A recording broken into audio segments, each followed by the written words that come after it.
ভারতের বিপক্ষে 3 ম্যাচের টি-20 সিরিজের জন্য দল ঘোষণা করেছে বিসিবি, যেখানে ভারতের বিপক্ষে 3 ম্যাচের টি-20 সিরিজ খেলবে বাংলাদেশ দল। এই সিরিজকে সামনে রেখে 15 সদস্যের বাংলাদেশ দল ঘোষণা করেছে বিসিবি।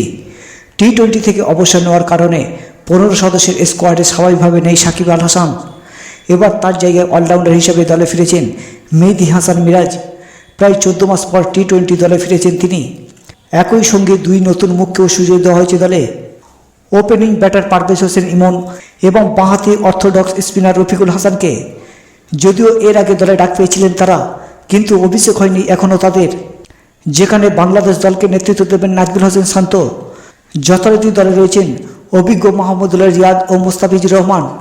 এছাড়াও থাকছেন তাহিদ হৃদয়, শেখ মেহেদী হাসান ও তানজিদ হাসান সাকিবরা। যেখানে আগামী 6 অক্টোবর গোয়ালিয়রে হবে বাংলাদেশ ও ভারতের মধ্যে প্রথম টি-20। এরপর 9 অক্টোবর দিল্লিতে হবে সিরিজের দ্বিতীয় টি-20, আর 12 অক্টোবর হায়দ্রাবাদে হবে সিরিজের শেষ টি-20 ম্যাচ। ভারতের বিপক্ষে টি-20 সিরিজে বাংলাদেশ দল: নাজমুল হোসেন শান্ত অধিনায়ক, তানজিদ হাসান তামিম, পারভেজ হোসেন ইমন, তাহিদ হৃদয়, মাহমুদুল্লাহ রিয়াদ, লিটন কুমার দাস, জাকির আলী অনিক, মেহেদী হাসান মিরাজ, শেখ মেহেদী হাসান, রিশাদ হোসেন, মুস্তাফিজুর রহমান, তাসকিদ আহমেদ, শরীফুল ইসলাম, তানজিদ হাসান সাকিব ও রাকিবুল হাসান।